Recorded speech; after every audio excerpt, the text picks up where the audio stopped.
For quadratic 3, is it possible to determine the number of x-intercepts in each case without graphing? Explain why.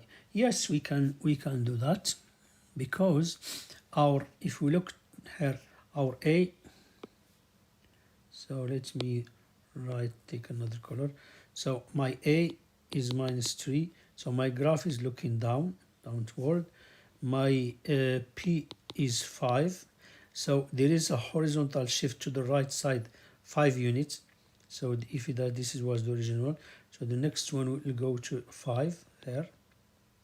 Okay, and it is taken up 20 units up, so this will be my last one. So this is 5, okay, and this is 20. So my vertex will be here. So you can see it will touch the x-axis into different places. So yes, this one will be touching the x-axis 2 times. A parabola with the domain array, the domain R, and the number, the range is y is greater than 0. So this show me that, no, I want to raise this. So this show me that my y-intercept is 0.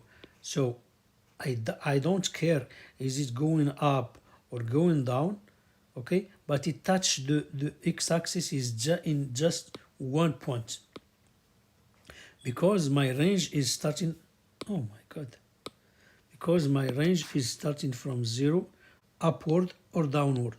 And if I look to my range, from whatever they are telling me, that my range is above 1. That means I will keep this one and I will cancel this one. Okay, so it is touching the x-axis in 1 point, so 1 point touching.